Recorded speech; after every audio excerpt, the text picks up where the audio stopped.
আসসালামু আলাইকুম শ্রদ্ধেয় ভিউয়ার। আমি মাদারবোর্ডের একটি ভিডিও বানাইছিলাম, অর্থাৎ যেটা হলো আপনার সোলড পার্ট এবং পোর্ট পার্টের একটা ভিডিও বানাচ্ছি। ওই ভিডিওর মধ্যে আমার এই ফ্রন্ট প্যানেল, এই যেখানে লেখা দেখতে পাচ্ছেন ফ্রন্ট প্যানেল, এই কথাটা আমার বাদ পড়ে গেছে এবং ইউএসবি প্যানেল পোর্টটাও আমি দেখাতে পারি নাই। তাছাড়া প্রসেসর র্যামের ব্যাপারেও একটু কম আলোচনা হয়েছে। এই জন্য আমি আরেকটা ভিডিও বানাচ্ছি। প্রিয় দর্শক, আপনারা একটু দেখেন।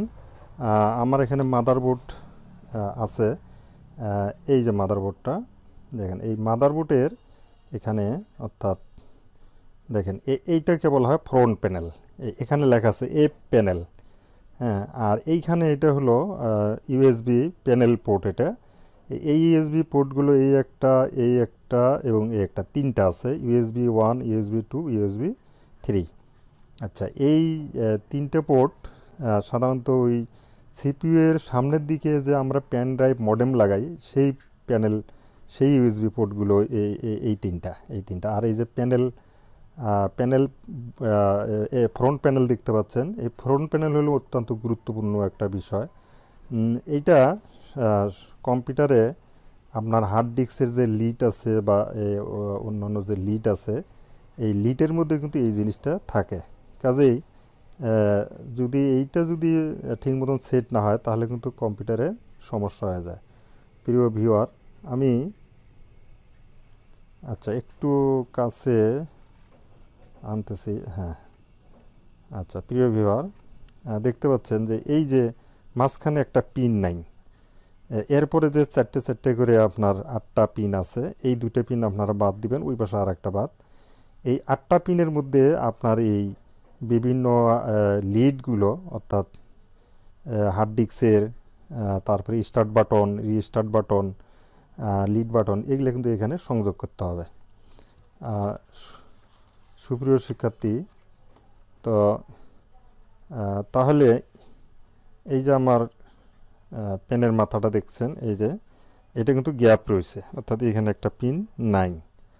আচ্ছা, এরপরে ডাইন দিকে যে 2টা পিন আছে, এই 2টা পিনের মধ্যে আপনারা কিন্তু এটা পাওয়ার সুইচ বলা হয়, অর্থাৎ কম্পিউটারে যে পাওয়ার দেওয়া হয় সেই পাওয়ারের জন্য এই 2টে সুইচে অর্থাৎ একটা আপনার কানেক্টর আছে, সেই কানেক্টর এই 2টা পিনে সংযোগ করতে হবে। এর অপোজিটে যে 2টা পিন আছে, অর্থাৎ ওই পাশে এই যে 2টা পিন,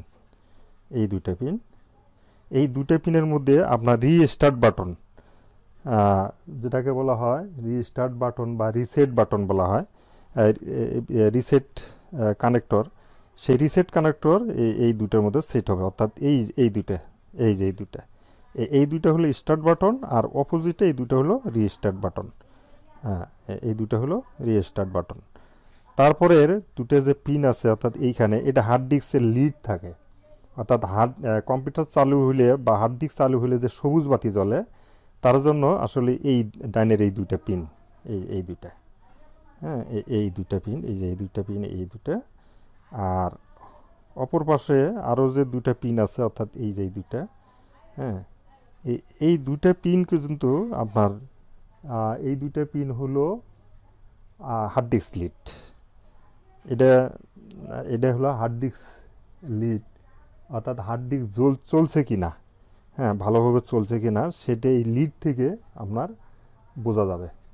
এই হলো আপনার সর্বমোট তাহলে 8টি পিন। তাহলে আপনারা দেখতে পেলেন যে এই 2টা হলো পাওয়ার সুইচ, এই 2টা পিন পাওয়ার সুইচ, তারপরে 2টা হলো রিস্টার্ট পিন, আর এই 2টা হলো আপনার লিড। কোন লিড? হার্ড ডিস্ক চললে এর যে সবুজ বাতিটা জ্বলে সেটা হলো লিড, অর্থাৎ এটা এমনিতে পাওয়ার সুইচ লিড, যেটা হার্ড ডিস্ক চলতেছে সেটার। আর ওই 2টা হলো সরাসরি হার্ড ডিস্ক ওপেন হলে এই 2টা লিড জ্বলবে আর কি। তো এই হলো আপনার প্যানেল, ফ্রন্ট প্যানেলের কাজ, অর্থাৎ ফ্রন্ট প্যানেল আপনারা বুঝতে পারছেন, আর ইউএসবি পোর্টগুলো দেখতে পাচ্ছেন। সুপ্রিয় শিক্ষার্থী, তা আমরা তো এখানে আবার প্রসেসরের কথা বলেছি, যে এই যে প্রসেসরটা, হ্যাঁ, এই প্রসেসর। আচ্ছা, এই প্রসেসর কিভাবে খোলে এটা দেখেছেন আপনারা, ওই ভিডিওতে দেখবেন। এই যে লকটা খুলে দিলে এই প্রসেসর খুলে যাচ্ছে। হ্যাঁ, তো এই প্রসেসর সম্পর্কে আপনাদেরকে আমি একটু বলছি সুপ্রিয় শিক্ষার্থী, যে এটাকে তো বলা হয় সেন্ট্রাল প্রসেসিং ইউনিট। হ্যাঁ, প্রসেসরের কিন্তু একটা দুই প্রকার থাকে বলছি, যে একটা পিনযুক্ত আর একটা পিনলেস। এই প্রসেসরটা হলো আসলে পিনলেস, অর্থাৎ এটা মসৃণ। হ্যাঁ, আর কতগুলো প্রসেসর এখানে খাস কাটা মতো পিন থাকে, এই দুই ধরনের প্রসেসর থাকে। তো এটাকে সেন্ট্রাল প্রসেসিং ইউনিটও বলা হয়, প্রকৃতপক্ষে এটাকে মাইক্রো প্রসেসর বলা হয়। তো এটা প্রোগ্রামেবল গাণিতিক একটা ইঞ্জিন। হ্যাঁ, আপনারা জানেন যে প্রসেসরের মধ্যে 4টা ইউনিট থাকে। একটা হলো কন্ট্রোল ইউনিট, লজিক্যাল ইউনিট এবং ম্যাথমেটিক্যাল ইউনিট। কন্ট্রোল ইউনিট এই যেটা থাকে, সমস্ত কম্পিউটারের যত বিষয় আছে সব বিষয়গুলো এই কন্ট্রোল ইউনিটেই কন্ট্রোল করে কাজগুলো চালিয়ে নেয়। তারপরে লজিক্যাল ইউনিটে যৌক্তিক যে কাজ আছে সেগুলো করে, আর গাণিতিক ইউনিটে গণিতের যত কাজ আছে সেগুলো ম্যাথমেটিক্যাল ইউনিট কাজ করবে। আচ্ছা, আমরা প্রসেসর বাছাই করব কিভাবে? প্রিয় ভিউয়ার, যদি আমরা মার্কেটে যাই তাহলে আমরা প্রথমে যে প্রসেসরের 4টে বিষয় দেব। কি কি বিষয়? একটা হলো ক্লক স্পিড, অর্থাৎ প্রসেসরকে কমান্ড দিলে কত দ্রুত কাজটা করতে পারে, সেটি হলো মূলত আসলে ক্লক স্পিড বলতে সেটাকে বোঝায়। আর হলো নাম্বার অফ কোর, আমরা কোর i3, 4, 5 ইত্যাদি বলি। সেই নাম্বার কোর যত বেশি হবে তত ভালো হবে, অর্থাৎ কোর মানে যদি আপনি ধরে নেন 2 কোর মানে দুইটা ইউনিট বা দুইটা হাত আছে, 3 কোর মানে 3টে হাত আছে, অর্থাৎ যার যত বেশি হাত থাকবে সে তত বেশি কাজ চালিয়ে নিতে পারবে। তারপর একটা হলো আপনার ক্যাশ মেমোরি। ক্যাশ মেমোরি কম্পিউটারের কিন্তু আপনার কি হবে, অর্থাৎ প্রসেসরের গতি অনেক বাড়িয়ে দিবে, এবং ক্যাশ মেমোরির উপরেই কিন্তু প্রসেসরের অনেক কার্যক্রম অর্থাৎ নির্ভর করে। আরটা আছে এফএসবি যেটাকে বলা হয়, অর্থাৎ এটা হলো ফাস্ট স্পিড বাস আর কি, যেটাকে বলা হয়। অর্থাৎ এই এফএসবিটা যত উন্নত হবে, অর্থাৎ বিভিন্ন ইয়ার সাথে বিভিন্ন কম্পোনেন্টের সাথে বিভিন্ন ডিভাইসের সাথে প্রসেসর তত বেশি যোগাযোগ রক্ষা করতে পারবে। আচ্ছা, আমরা ক্লক স্পিডে বলছিলাম যে ক্লক স্পিড কিন্তু যেমন মনে করেন বিভিন্ন ধরনের থাকে। 3 গিগাহার্টজ থাকে, 3.4 গিগাহার্টজ, 4 গিগাহার্টজ ইত্যাদি অনেক ধরনের প্রসেসর থাকে। আর এই যে নাম্বার অফ কোরটা, হ্যাঁ, এই নাম্বার অফ কোর আমরা যে কোর i3 বলি, এর আগে কিন্তু আমাদের যে প্রসেসরটা ছিল আসলে নর্মাল ছিল ডুয়েল কোর। ডুয়েল কোর মানে হলো যে কি, দুইটা কোর, অর্থাৎ দুইটা প্রসেসিং ইউনিট থাকে। হ্যাঁ, কোয়াড কোর মানে 4টি, হেক্সা কোর মানে 6টি, অর্থাৎ 6টা প্রসেসিং ইউনিট আছে। অক্টা কোর মানে হলো 8টি। তারপরে হলো এইভাবে ডেকা কোর, অর্থাৎ 10টি প্রসেসিং ইউনিট পর্যন্ত থাকতে পারে। প্রিয় ভিউয়ার, আসলে এই প্রসেসরগুলো, যে প্রসেসরে আমরা সিরিজ প্রথমে যে আমরা শুনেছিলাম যে পেন্টিয়াম সিরিজ, হ্যাঁ, সেলেরন সিরিজ, কোর সিরিজ, এখন কিন্তু কোর সিরিজ চলছে। এরপরে আই সিরিজও কিন্তু চলছে, যে কোর সিরিজের পরে এখন আই সিরিজ এই প্রসেসরে চলছে। তো প্রসেসরটা কেনার জন্য বিশেষ করে যে 4টি বিষয় আমি বলছি, clock speed, number of core, cache memory এবং এফএসবি, এই 4টে জিনিস কিন্তু আপনারা দেখে নেবেন।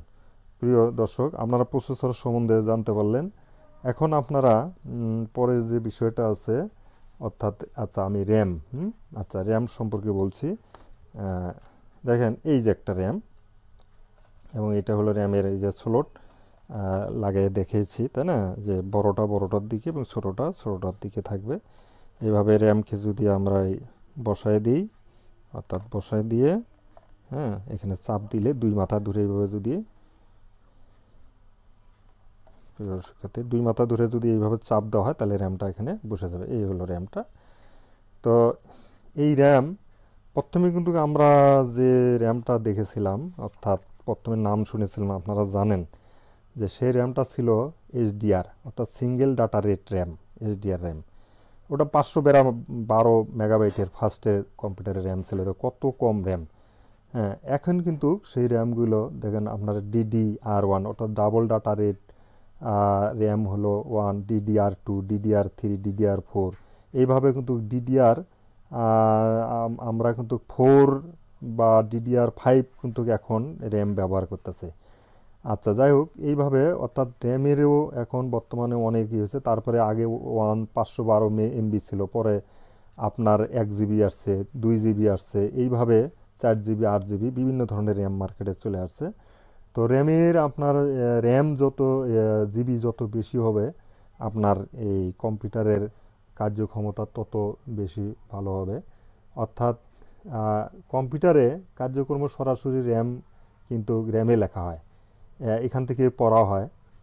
যেমন ব্ল্যাকবোর্ড ছাড়া যেমন মনে করেন লেখা যায় না, র্যাম না থাকলে কিন্তু কম্পিউটারে লিখতে পারবেন না। হ্যাঁ, তা কম্পিউটার যখন অন হয় তখন কম্পিউটার কাজ করার মতো তথ্য র্যামে এনে তবেই কিন্তু কম্পিউটারটা ওপেন হয়।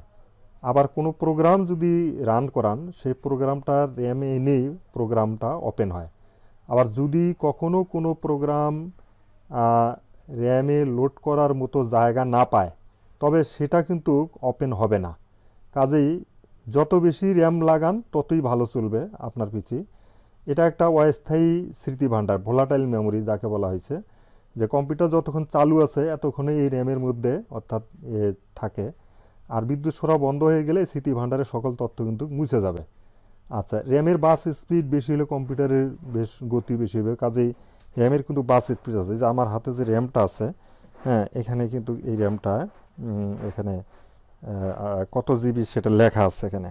যেমন এই যে এখানে 2 জিবি, হ্যাঁ, 2 জিবি র্যাম এখানে লেখা আছে, এবং এখানে আপনার ইয়াটা গিগাহার্টজ লেখা থাকে, কত গিগাহার্টজ স্পিডটা কত লেখা থাকে। এটা ছোট লেখা দেখা যাচ্ছে না আপাতত। যাই হোক, কাজেই র্যামের বাস স্পিড এবং র্যাম কত জিবি এটাই কিন্তু আপনারা দেখে অবশ্যই র্যাম সিলেক্ট করে বাজার থেকে র্যাম কিনবেন। সুপ্রিয় শিক্ষার্থী, আশা করি বিষয়টা আপনারা বুঝতে পারছেন। সকলকে ধন্যবাদ জানিয়ে আগামী দিন আবার হার্ড ডিস্ক, তারপরে আপনার এটিএক্স এবং পরে আপনাদের এই হিটসিং এবং ব্লিং ফ্যান এগুলি নিয়ে একটা ভিডিও বানাবো। সকলকে ধন্যবাদ, ভালো থাকবেন, আসসালামু আলাইকুম।